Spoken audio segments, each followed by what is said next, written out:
Hello there, Year 9 and 10. Welcome back to another online physics lesson with me, your host, Mr. Devlin. I hope you all had a wonderfully relaxing half-term break and you are refreshed and ready to go back with your studies, either the online lessons or however else it is you like to study. It's shocking to think we've already had 5 online lessons. This week we will be revisiting radioactivity. We'll be looking at atomic structure, AZ notation, and isotopes. So the previous lessons we've looked at, previous online lessons we have had an introduction to radioactivity, which I strongly encourage you to do now if you haven't already done it. That was lesson 2, I believe.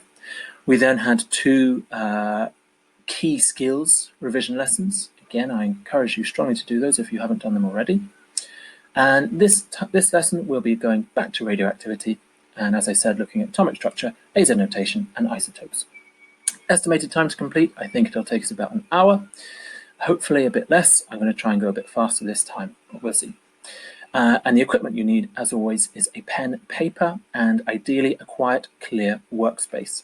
This lesson, you are also going to need access to a periodic table. See the link on the YouTube, below the YouTube video for a periodic table I recommend you use. It's one very similar to the one that you'll see in your GCSEs. If you don't have any of these items, can you please pause the video and go and get them now? Okay, let's move on. So just a very quick reminder. What are our work expectations from the SLA Science Department over COVID lockdown?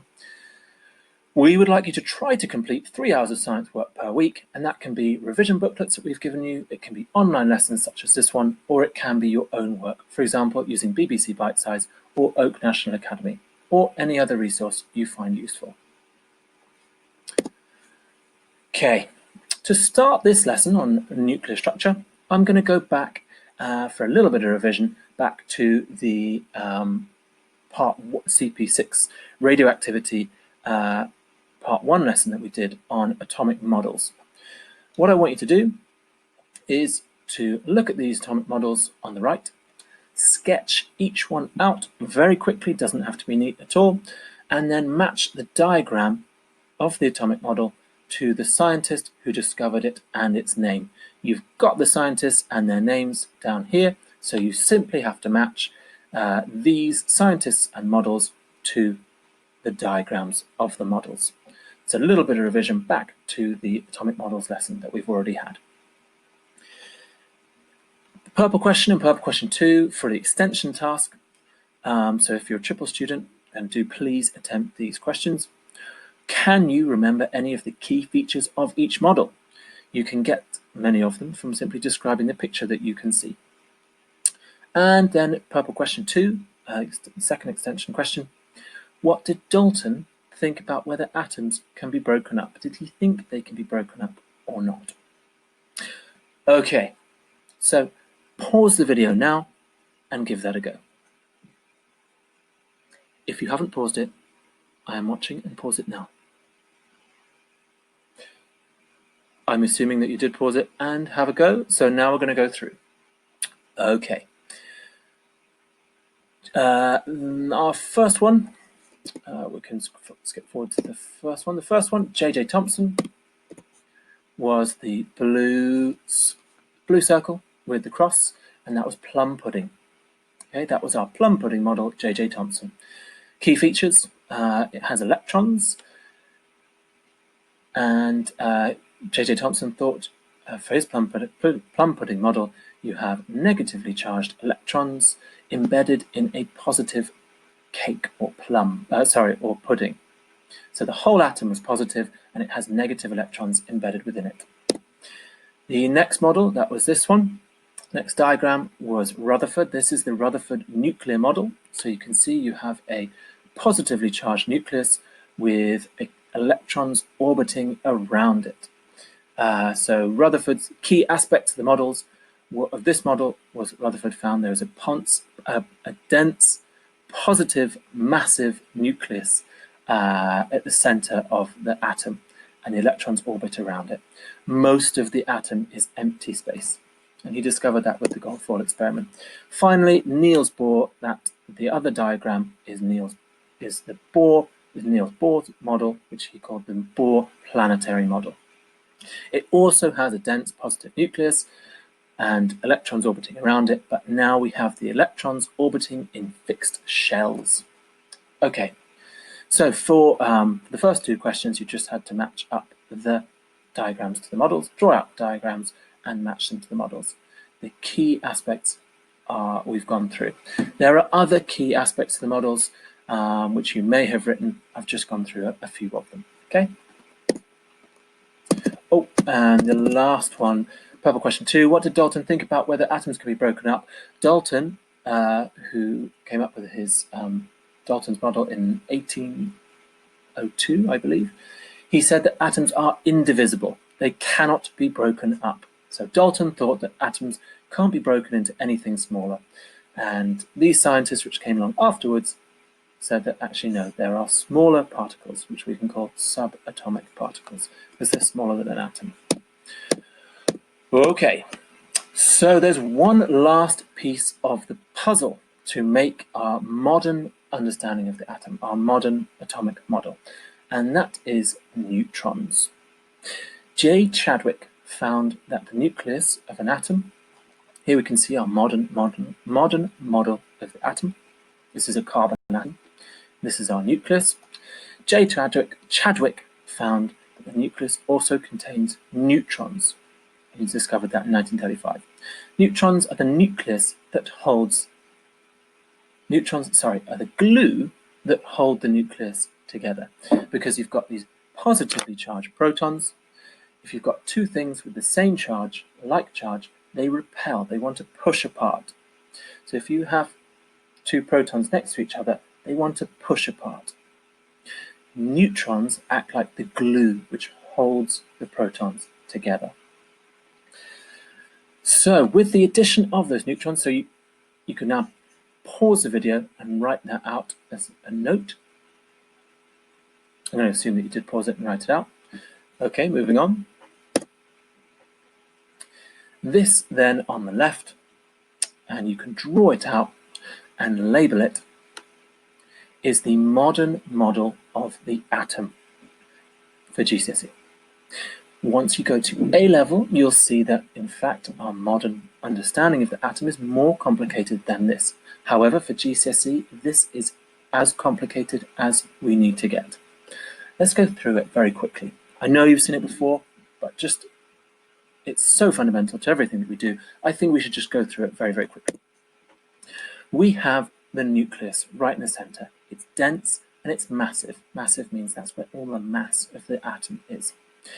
The nucleus is comprised of, the nucleus has in it the protons and the neutrons. Protons have a positive charge, neutrons are neutral. Around the nucleus, we have the electrons. They are negatively charged and they orbit in electron shells. These electron shells have fixed energies associated with them. So that is our modern model of the atom for GCSE. Can you please pause the video and copy that down? I know you've copied it down before, but it's fundamental to everything that we do and it won't do any harm. So copy that again. This is an example of a carbon atom. So it will have the hidden behind, because it's 3D, it will have 6 neutrons and 6 protons. Okay, I'm going to assume that you've paused it and copied that down. Let's move on. Atomic notation. What is atomic notation? How do we describe nuclear structure? We use something called AZ notation to describe how the nucleus is arranged. AZ notation seems like a scary word. Notation just means it's just a word for how we describe something, how we write something.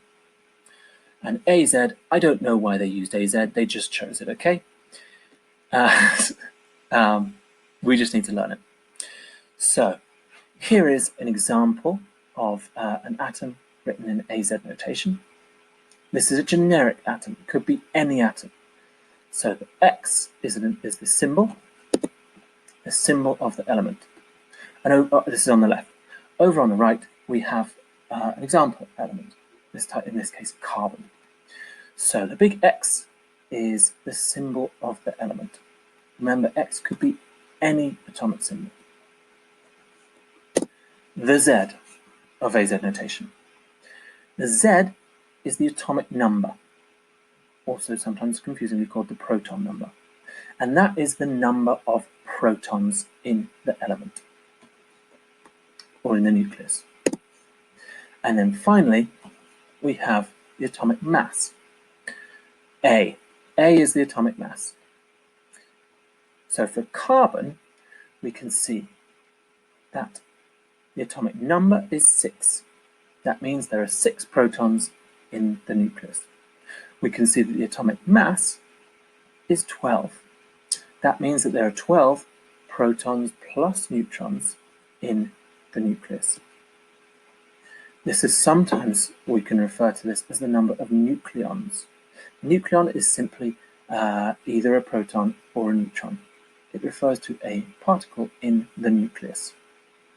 Don't worry if you're now confused and lost. We're going to go over it a couple of times in different ways to help you with that. Okay? So, AZ notation. The A is the atomic mass, the Z is the atomic number, and the third part of it is the atomic symbol, or the symbol for the element. How will an element look in the periodic table? Here we go. In the periodic table, you will see, if you look at your periodic table, you'll see lots of the elements arranged in order of atomic number. You'll see each element has an atomic symbol. This is sodium. The atomic symbol for sodium is Na, capital N and a small a. The atomic number is 11, a smaller number is 11, and the larger number is the atomic mass, and that is 23.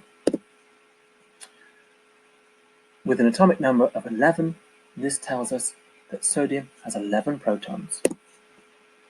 The atomic mass of 23 shows us that sodium has 23 protons and neutrons in its nucleus.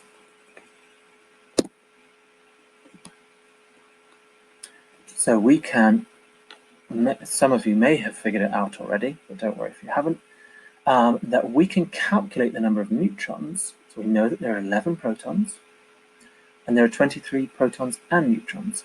We can calculate the number of neutrons in the element by taking the atomic number of protons, away from the mass number, the number of protons plus neutrons.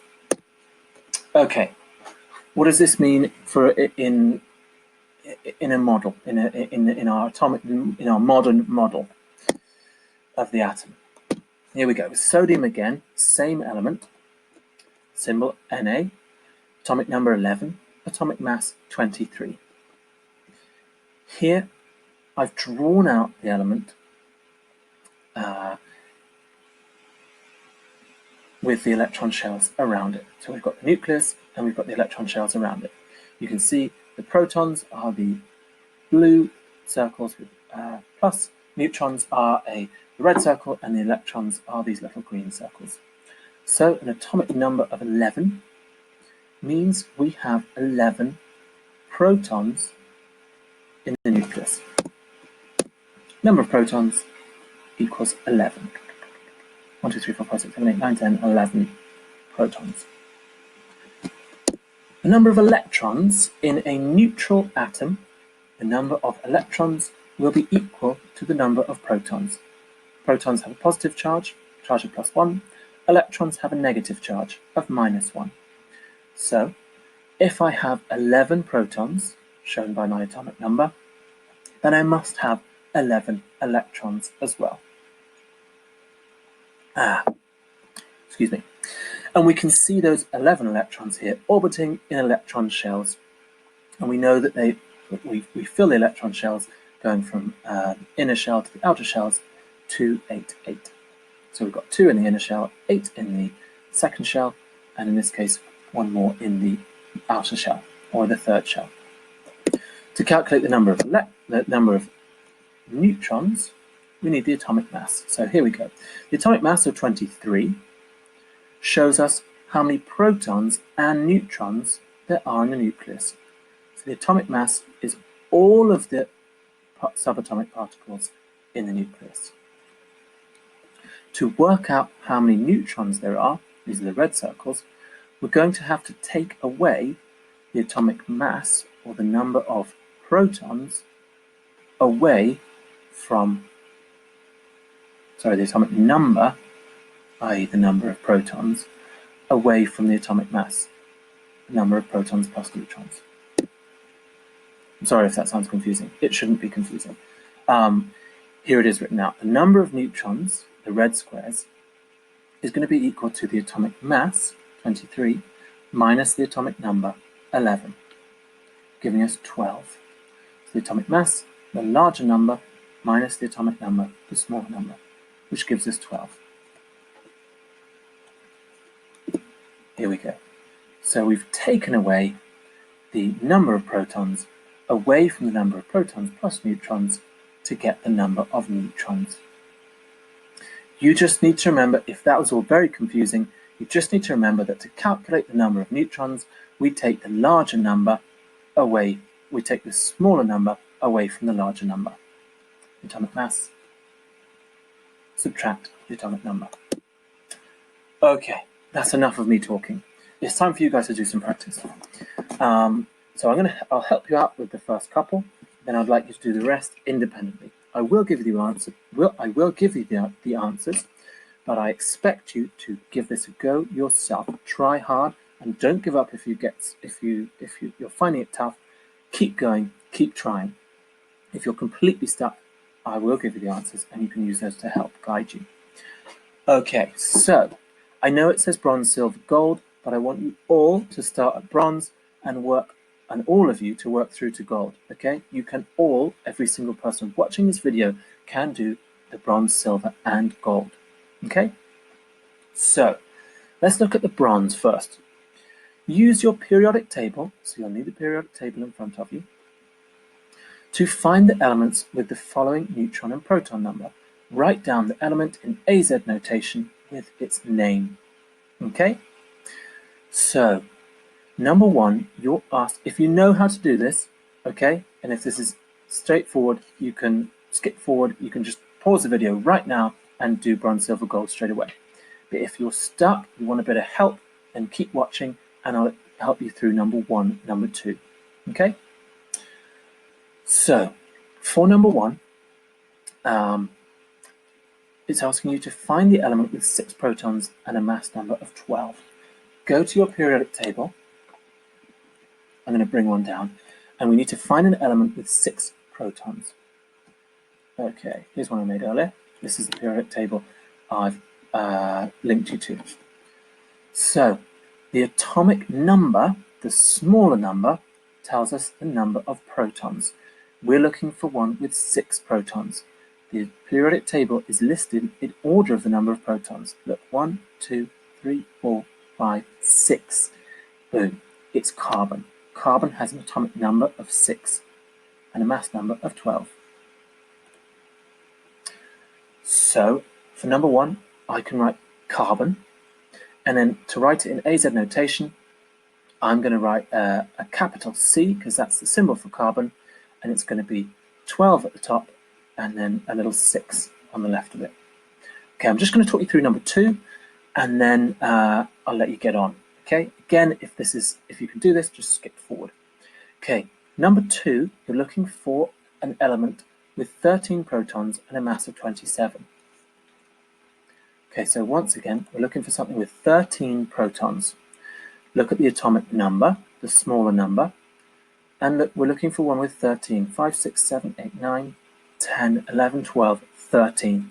It's aluminium. Okay, so aluminium, the symbol is Al. It's aluminium. It has 13 protons and the mass number is 27.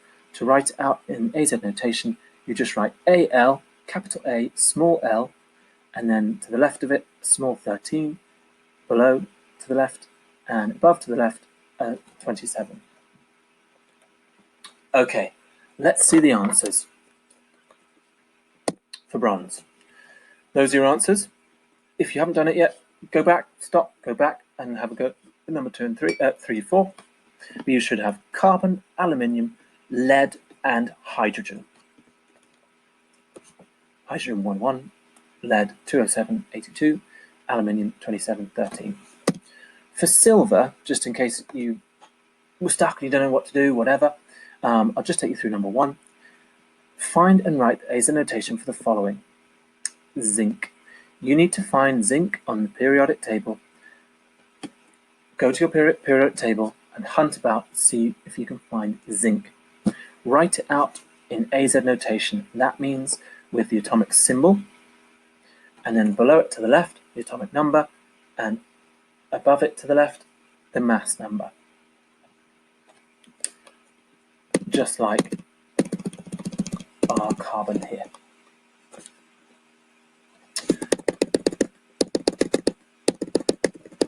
Okay, I'm going to give you the answers for silver now, so if you haven't done it, then pause, give it a go. Otherwise, here are your answers for silver. Okay, you should have zinc, Ag is silver, 108.47. Silver, which should have 108.47. Then we had cobalt, which is 59.27. Then we had platinum, which is 195.78. Then we had copper, 63.5, 29. Hydrogen, 11. Nitrogen, 14.7. And Sn is tin, 119 and 50. For gold, I want you to calculate the number of neutrons for each of these elements in silver. So remember, to calculate the number of neutrons, you need to subtract the atomic number from the mass number. You need to subtract the smaller number away from the larger number. I'm going to give you the answers now. So if you haven't done gold, pause this now and do gold. Okay? I'm going to trust you that you've done it. Let's go forward. Let's have a look. Okay, these are your answers. I can appreciate I'm in the way of some of those ones. See if I can drag me. See if I can drag me out of the way. Yes. Okay. There we go. I'll drag it down here. Sorry. Okay. Okay, so you want 65 minus 30, 35. 108 minus 47, 61. 59 minus 27. We're just subtracting the smaller number from the larger number. Okay? Those are your answers. Give yourself a mark out of 8, 16, 16 plus 4. Give yourself a mark out of 20. I hope you all got 20 out of 20. Don't worry if you didn't, but I just hope you all do, because I want you to do as well as possible. Okay, and the purple, if you gave it a go, consider all the elements in silver. Is there a link between the number of protons and neutrons? How does one affect the other? All it's looking for there is that as the number of protons goes up, the number of neutrons tend to go up. They tend to be, the number of neutrons tends to equal the number of protons or be slightly larger than it. So the number of neutrons tends to be the same as the number of protons or slightly larger than it. Okay, let's skip forward. Okay, we are getting close, Okay, that's about half of our lesson done. Isotopes. What is an isotope? Okay, you don't need to write this down yet. You don't have to write it down. Okay, elements are defined by how many protons they have. Okay, i.e. our atomic number. Every single element of hydrogen will have 1 proton. Every single element of carbon will have 6 protons. Okay? But they can have different numbers of neutrons. And we call these different forms of an element isotopes. So, what do we mean? Let's go through it a bit more. I'm just going to move myself up there so we can see this side. Okay, here are 3 different isotopes of hydrogen. Hydrogen 1, hydrogen 2, hydrogen 3. Notice They all have one proton. Every hydrogen in the world has one proton. However, they have different numbers of neutrons. Hydrogen 1, the observant, the 1 refers to the mass number in this case. So the mass number of hydrogen 1 is 1. Here it is written out in AZ notation. We've got H11. The atomic number is 1, the mass number is 1. This means it has one proton, atomic number, and the number of neutrons is we take away 1 from 1, we get 0, it has no neutrons. Hydrogen 2 has a mass number of 2. Here it is written in the AZ notation. You've got the symbol for hydrogen, capital H, atomic number of 1, atomic mass of 2. It has one proton, and if we take 1 away from 2, we can work out it has 1 neutron. Hydrogen 3 then has a mass number of 3. Here it is in the AZ notation. It has 1 proton, and take 1 away from 3, and we see that it has 2 neutrons. Isotopes. Our definition then. Let's write a definition down. I think it'll put our minds at ease. Move me up there now. Isotopes, 2 or more forms of the same element which have the same number of protons but different numbers of neutrons. I would like you to pause the video and write that definition out. Pause it now.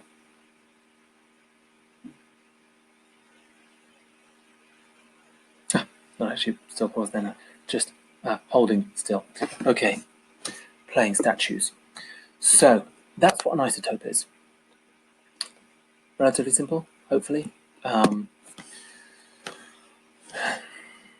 If it helps, you can also pause the video now and sketch out those examples of 3 hydrogen isotopes. Okay, that will help you going forward. But I'm not going to insist that you do that. But if it helps, you can do it. Okay, time for some questions. You're going to need your periodic table for this. So have a look at your periodic table and answer true or false. Try to correct the false ones. Okay, I want you to, so look at your periodic table, find polonium, see if it has a mass of 209. Find nitrogen. Does it have 2 more nucleons than carbon? Remember, the nucleons are the protons and neutrons. Fluorine, does it have 10 neutrons? Magnesium, does it have 13 protons? And do all isotopes of carbon have 7 protons? True or false? Pause the video now and have a go. Okay, I'm relying on you to have them paused and given it a go. Do please give it a go, because I want you to see for yourself whether you're getting this or not. Okay? Let's see what the answers are. Give yourself a mark out of 5. Polonium has a mass of 209. That's true. It has a mass of 209. Move that back up. Nitrogen has 2 more nucleons than carbon. That's true. Nitrogen's mass number is 14. Carbon's is 12. So nitrogen has 14 protons and neutrons. Carbon has 12 protons and neutrons. So that's true. Fluorine has 10 neutrons. That is true. It has 10 neutrons. Magnesium has 13 protons. That's false. It has 12. All isotopes of carbon have 7 protons. That's false. They all have 6 protons, but they can have different numbers of neutrons. Okay, if you got 4 or 5 on the next page, you're going to do gold. If you got 2 to 4, do silver. If you got 0 to 1, do bronze. We're going to do some practice with those isotopes. Okay, now I will help you through it. Don't worry if you're struggling. I'll help you through the first couple. Okay. But what I want you to do is copy out this table, and we're going to complete it together. Now look, if you are on bronze, if you got 1 to 2 correct, 0 to 1 correct, then I just want you to do these rows. If you got 2 to 3 correct, do these rows. And if you got all of them right, then do gold. If you got 4 or 5 right, then go for gold. Complete the whole table. So what you're going to have to do a bit of detective work for this, completing this table. Okay, it's not as straightforward as it seems. And yes, you'll have to figure it out, but don't worry, I'll help you out and I will provide the answers, okay? So first couple, let's have a look. What atom? Here we go in the left. The atom, so we can fill it in with, we only need this information and what we've got in our periodic tables, okay? In fact, we might only need the information in the table itself. We might not even need our periodic tables. Let's have a look at number one. We've got a capital H11. Look up your periodic table if you don't know, but that is hydrogen. Capital H is the symbol for hydrogen. The atomic number is 1. The mass number is 1. So that's AZ notation. I can write down that the atomic number is 1. Boom. The atomic number tells me the number of protons, so that's also going to be 1. Boom. The number of electrons in a neutral atom always balances the number of protons, so the number of electrons is also going to be 1. Okay, the mass number, the higher number, is also 1, so I can write that in. The number of neutrons, to calculate the number of neutrons, we said we need to take away the atomic number away from the mass number. 1 take away 1. It's going to be 0. Okay? Now, if you think you know what you're doing, please now pause the video and complete the table. If you're still a bit stuck, I'll help you through the next 2 rows and then let you go. Okay, so if you know how to do it, then by all means pause the video, fill it in, and then just correct your answers at the end. Okay, so next one, we can see it's hydrogen again. And I told you that every isotope of hydrogen has the same number of protons, the same atomic number. Okay, so the same number of protons. Every hydrogen always has 1 proton, the same number of protons, okay? So it has 1 proton, just the same as the previous. The atomic number, the number of protons is the same as the atomic number. So that's also going to be 1. Okay, atomic number is the same as the number of protons. And I said that the number of protons is always going to balance the number of electrons.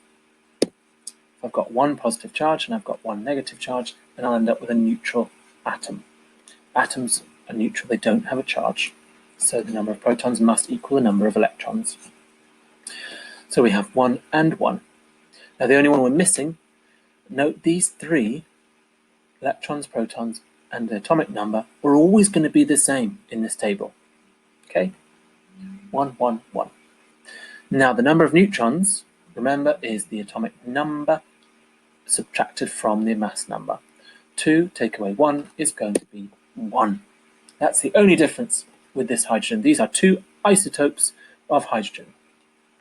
Now, for the next one, we've got 1 electron and 2 neutrons.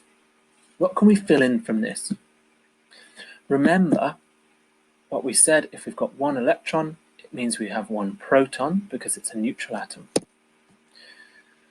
If we've got 1 proton, the atomic number must be 1.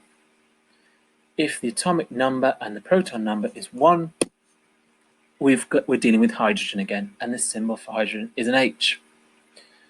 Now, we just need to fill in the mass number. The mass number is equal to the number of protons plus the number of neutrons. So 1 plus 2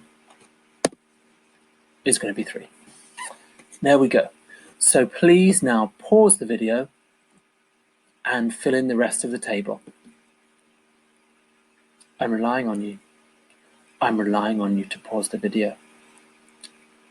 I'm trusting you. I'm putting all of my trust in you, okay? Okay, let's go through. Enough of this. Did you get the right answers? Give yourself a tick or a cross. Lithium, atomic number of 3, mass number of 6. The number of protons is 3, electrons is 3, neutrons is 3. Next one. Whatever it is, it has a neutron number of 4 and an electron number of 3. 3 electrons means 3 protons, means 3 atomic number. That is it has the same number of protons as the one above, so it's going to be lithium again. The mass number this time is going to be 7. 3 plus 7. 3 plus 4, it's going to be 7. Okay, and the rest of the table. There it is. Give yourself a mark out of, I don't know how many, but tick them, cross them. Okay, hopefully you've understood that. If you haven't, have a look at the links below the video for some help with this. Okay, that's it. We've got to the end. I promised you a shorter lesson this time, and I think it is a little bit shorter. Your exit ticket, which I'd like you to submit on shobi.com. Have a look. It's this to the left. Exam style question. This could come up in your GCSEs. Don't worry, it's not too hard. Question 1.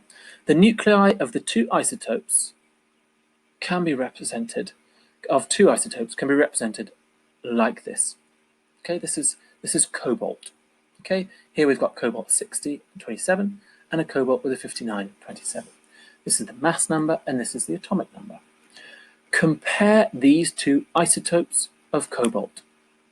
For that, I want you to look back to the definition of an isotope.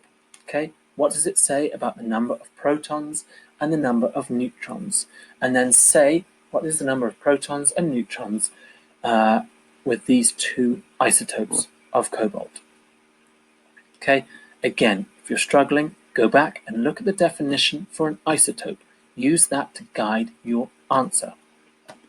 Why are these isotopes? What's different about them? What's the same about them?